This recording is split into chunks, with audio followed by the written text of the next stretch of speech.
¿Qué tal? Qué bueno que están con nosotros en otro Reporte 13. Esta semana comenzó el análisis en el Congreso de la Unión con relación a las propuestas partidistas para la construcción de una reforma político-electoral en México. Y para hablarnos de ello, esta noche tendremos un debate con representantes de los tres principales partidos políticos en nuestro país. Por orden de prelación, es decir, de antigüedad del registro del nombre actual, agradezco la participación del senador del Partido Acción Nacional, el PAN, Jorge Luis Preciado, coordinador de su bancada en el Senado de la República. Buenas noches, señor senador.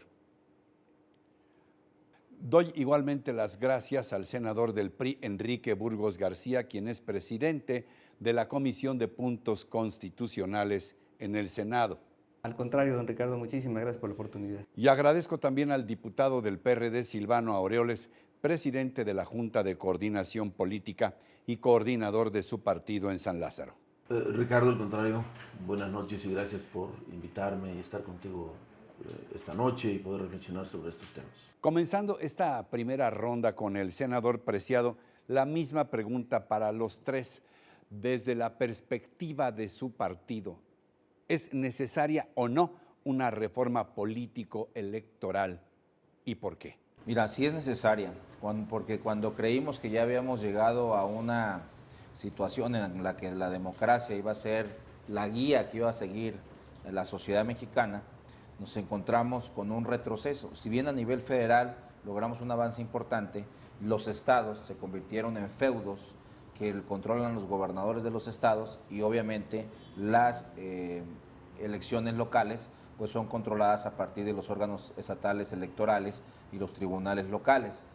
Al ser estos controlados por un Congreso que a su vez es controlado por el gobierno estatal, pues obviamente las elecciones son totalmente parciales, son inequitativas y son elecciones en las que los gobiernos estatales utilizan recursos públicos, personal y programas federales y locales para favorecer a sus candidatos, por lo que creo que una reforma política electoral es inaplazable en nuestro país. Senador Burgos García, lo escuchamos con atención. Las reformas políticas tienen un vínculo directo con la evolución de la sociedad.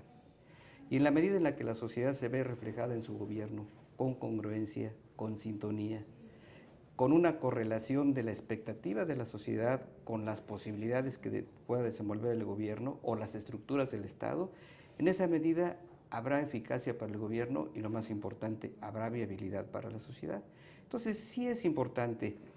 Creo que deben ser reformas sustanciales, no coyunturales, son o deben ser reformas de mediano plazo por lo menos, con todos los cambios, pero como lo decía, no sé si era Churchill, don Ricardo, en política seria, la política de fondo, tiene que pensarse no solamente en las próximas elecciones, porque es muy corto eso, sino en las próximas generaciones.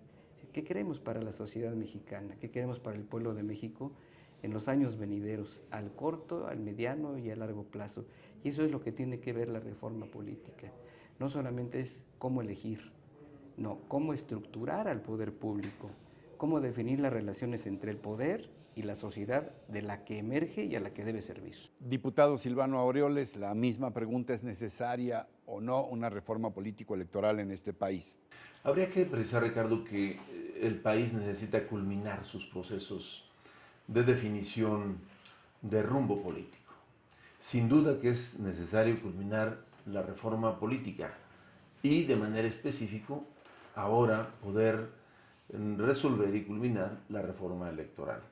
Esa tiene que ser una de las prioridades de partidos políticos, incluyendo el propio gobierno. ¿Por qué en el tema electoral? Siento que estamos teniendo una regresión hacia las viejas prácticas que habíamos considerado prácticamente superadas. Hoy es del dominio público que estamos ante un problema de prestigio y de credibilidad del árbitro responsable de organizar y llevar a su culminación las elecciones. Estamos ante un problema gravísimo en el ámbito de los estados, en donde los órganos electorales y los órganos jurisdiccionales prácticamente se han puesto al servicio del poder. Y hablo particularmente del tema de gobernadores y de los poderes fácticos. Iniciamos esta segunda ronda escuchando al senador Burgos García. ¿Qué elementos sustanciales debe contener esta reforma político-electoral? Bueno, son varios. Por un lado, ¿qué es lo que quiere la sociedad? ¿Cuál es la demanda de la sociedad? La estructura del gobierno y las respuestas que pueda dar el gobierno deben tener muchísima, bueno, yo diría total vinculación con lo que está demandando la sociedad. Una reforma política es una reforma eficaz y eficiente para que la composición de los órganos de gobierno y su funcionamiento sea congruente con la expectativa de la sociedad. ¿Qué espera la sociedad? La sociedad espera que haya respuesta a problemas de hambre, a problemas de desempleo, a problemas de espacios para la juventud, en generación de educación, en materia de salud. La reforma política, que no es solamente lo electoral, la reforma política es mucho más y tiene que ir en función de la demanda social. Diputado Aureoles, lo escuchamos. También hay que ver por qué la importancia de poder regular las competencias. Tienen que privilegiarse las propuestas y no el dinero. A como vamos, en muy poco tiempo ganará el dinero, ya sucede, y no las propuestas. ¿Por qué? ¿Cómo se ha comportado esta tendencia? Empezaron con los llamados utilitarios o productos que se le entregan a los ciudadanos por parte de los candidatos, pero hemos ido avanzando a poder derivar después en las despensas. Pero ahora ya no son despensas, ahora es la compra del voto en efectivo y es la entrega de productos y artículos de alto valor económico. Si seguimos en esa ruta, creo yo que estaremos fracasando en este intento de alcanzar la democracia que aspiramos todas y todos los mexicanos. Las sanciones, el rebase de topes de campaña. Nadie ha sido sancionado porque rebase los topes de campaña o porque abuse de los espacios públicos en radio y televisión, o cuando se detectan estos rebases de topes de campaña o la compra del voto, la inducción, el uso de recursos públicos y otras fuentes poco claras. A veces es cuando el proceso, no a veces, corrijo, es cuando el proceso ya culminó y la determinación del órgano electoral es cuando la candidata o el candidato, independientemente del cargo del que se trate, ya protestó y está en funciones. Eso ya no le sirve al país para el propósito de consolidar la democracia. Senador Preciado, sobre los elementos de la reforma. El PAN presentó una iniciativa firmada por sus 38 senadores y sus 114 diputados federales, donde la base fundamental es la creación del INE, Instituto Nacional Electoral. Esto implicaría que desaparecería el Instituto Federal Electoral y desaparecerían todos los órganos electorales de los estados. Sería una entidad nacional la que organizaría todas las elecciones, federales y locales, y buscaría la concurrencia para que solo cada 3 y cada 6 años se llevara a cabo una sola elección a nivel nacional. Uno de los planteamientos fundamentales, tanto de los diputados como de los senadores y del grupo y del Comité Ejecutivo Nacional, es que no aprobaremos ninguna reforma como la energética si antes no nos resuelven el tema político electoral, porque no podríamos darle más recursos al Estado si las reglas de la democracia no están claras, por lo cual si les damos más dinero, pues obviamente sería aún más inequitativo y más poco objetivo una elección o un proceso democrático, por lo que no pasará la reforma energética si antes el gobierno no resuelve el tema que estamos planteando, que es condición sine qua non la reforma político-electoral. Ahora esta tercera y última ronda la inicio con el diputado Silvano Aureoles. Diputado, en sentido contrario, ¿a qué se oponen ustedes en esta reforma? Mira, hay desde luego, tanto la propuesta que hemos presentado nosotros como la del PAN. Nosotros no consideramos viable la segunda vuelta. Ahí tenemos diferencias con el PAN. Hay quienes han planteado la necesidad de la reelección en todos los niveles, excepto, que no lo escuchaba aún, lo del presidente de la República. No creo condiciones ahora, y un poco repito lo que había planteado desde un principio, la creación del instituto, eliminando de manera total a los órganos electorales locales, entre otras cosas, que creo que nosotros tendremos que analizarlo de manera muy puntual, que nos permita dar un paso hacia adelante, no un paso hacia atrás. Senador Preciado, lo escuchamos ahora.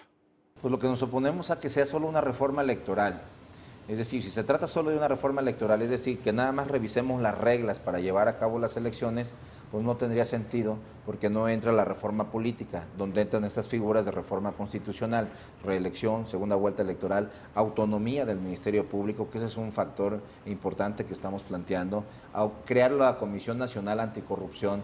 ¿Por qué? Y, por supuesto, terminar la reforma del Instituto Federal de Acceso a la Información, porque nos permite, si tenemos estos órganos del Estado con autonomía, permite revisar que cuando haya uso de recursos públicos, de personas, o el uso inclusive de la fuerza pública, como se dio en algunos estados, para favorecer a ciertos candidatos, tendríamos dos órganos autónomos, la Procuraduría General de la República y el Instituto Federal de Acceso a la Información y la Comisión Nacional Anticorrupción, que podría vigilar y en su caso sancionar este tipo de excesos. No podríamos ir a una reforma político-electoral si no se dan estas tres condiciones, que se cree el IFAI como órgano constitucional autónomo, Comisión Nacional Anticorrupción y por supuesto la autonomía del Ministerio Público. Senador Burgos, su participación final. No estamos opuestos, querido don Ricardo. Estamos en la idea de no descalificar nada por anticipado. Si se trata de un Senado o de un Poder Legislativo, incluya la otra Cámara, que esté buscando alternativas, entonces lo primero que tenemos que advertir es apertura.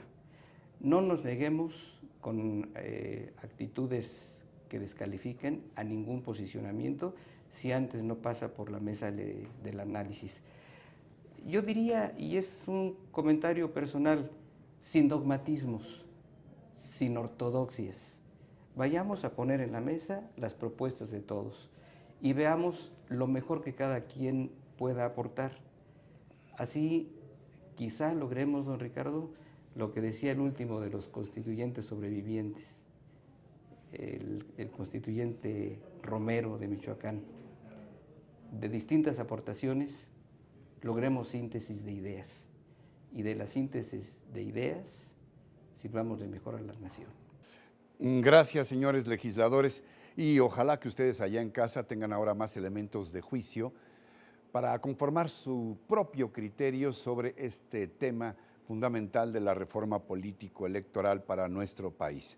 Aquí están nuestras vías de contacto. Yo les agradezco como siempre su atención, su compañía, pero sobre todo su confianza en este espacio y los espero la próxima semana en otro Reporte 13. Hasta entonces, hasta siempre.